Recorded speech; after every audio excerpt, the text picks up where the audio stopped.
आपकी नज़रों ने समझा कि आज के एपिसोड में दिखाया जाएगा कि नंदिनी मंदिर के पास होती है और वो प्रे कर रही होती है कि जल्द से जल्द मिल मिल जाए।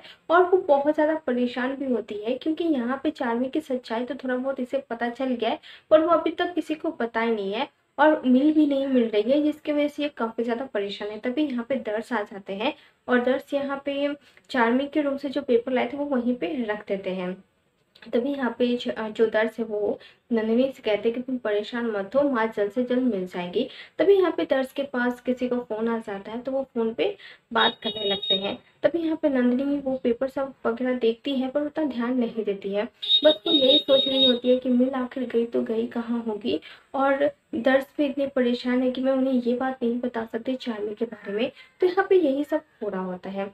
और वहीं दूसरी तरफ दिखाया जाता है कि यहाँ पे दर्श के पापा और चाचा यहाँ पे स्टाफ से पूछने की कोशिश करते हैं कि उसने राजवी को कहीं देखा क्या। तो यहाँ पे वो बताता है कि राजवी मैम अंदर आई थी पर वहां से किसी एक औरत ने उसे लेकर चला गया। अब कहाँ लेकर गई कहाँ नहीं वो मुझे नहीं पता। तो यहाँ पे दर्श के पापा और चाचा को ये बात पता चल जाती है तो दर्श के पापा कहते हैं कि हमें अभी ही फिर से तोरण के पास जाके पूछना होगा। तो यहाँ पे इसके भाई कहते हैं कि मुझे लगता है कि हमें सोच समझ कर डिसाइड करना होगा कि आखिर ये किसका काम है। अगर तोरण की होगी तो हमारे बार बार पूछने पे वो कहीं भाभी के साथ कुछ करना दे। तो यहाँ पे ये दोनों यही सब डिस्कस कर रहे होते हैं। और वहीं हम दूसरी तरफ देखेंगे कि यहाँ पे जो तोरण है वो फोन, कोई किसी का फोन होता है वो कान में लगाकर सुन रही होती है कुछ कुछ।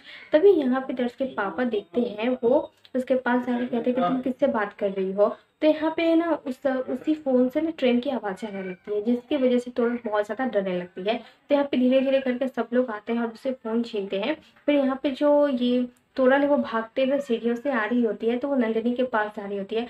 और यहाँ पे नंदिनी कहती है कि क्या हुआ, आप ऐसे क्यों भाग रहे हो।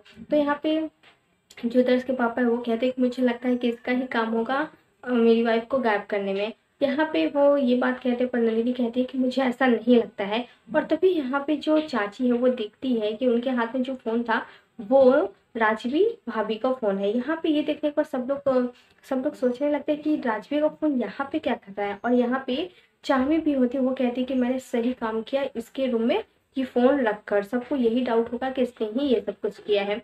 तभी यहाँ पे चाची फोन लेकर कुछ करती है तो जिसकी वजह से उसमें एक रिकॉर्ड हुआ होता है वो बजने लगती है। तो यहाँ पे राजवी कह रही होती है कि मुझे छोड़ दो, मैं तुम्हारी सच्चाई ऐसे करती ही वो रिकॉर्डिंग होता है। तो यहाँ पे सब लोग रिकॉर्डिंग सुनने के बाद सोचते हैं कि फोन भी यहीं पे था और आज का ही रिकॉर्डिंग है तो शायद राजवी आसपास किसी रूम में ही होगी। तो यहाँ पे सब लोग हर एक जगह ढूंढना शुरू कर देते हैं।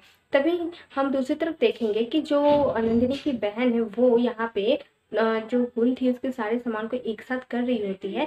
तभी उसमें वो कुछ ज्वेलरी वगैरह भी होता है। तभी वो अपने हस्बैंड को कॉल करके पूछती है कि इसे क्या करना है।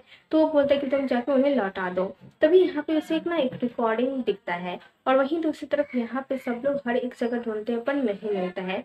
फिर कुछ देर के बाद यहाँ पे जो तोरल है वो एक रूम में होती है और विनी भी खेलते खेलते यहाँ पे आ जाती है। तो देखती है कि जो तोरल है ना वो एकदम स्टैच्यू की तरह खड़ी है, ना हिल रही है ना कुछ, बस ध्यान से देखी जा रही है।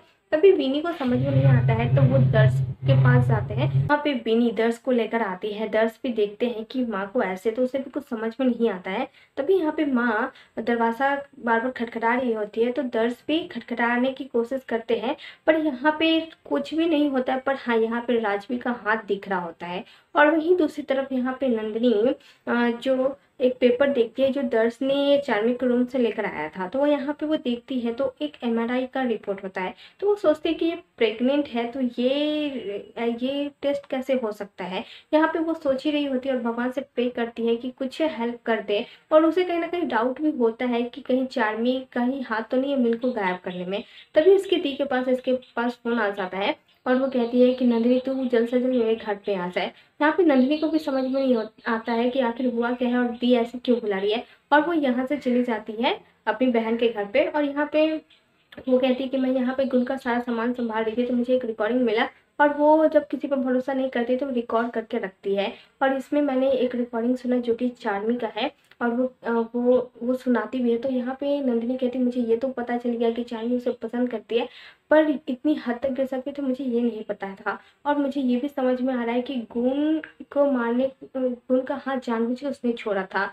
और मिल नहीं मिल रही है, इसका मतलब हो सकता है उसने ही कुछ गायब किया हो। तो यहाँ पे नंदिनी को सारी चीज़ें समझ में आ गई है, पर उसके पास कोई सबूत नहीं है। तो यहाँ पे इसकी दी कहती है कि तू चल, मैं भी तुम्हारे साथ हेल्प करूंगी। तो यहाँ पे नंदिनी कहती है कि मुझे अभी दर्द की सबसे ज़्यादा ज़रूरत है। तो बस आज के एपिसोड में बस इतना ही। आपको कैसा लगा ज़रूर बताना। वीडियो पसंद आया हो तो लाइक करें, कमेंट करें, शेयर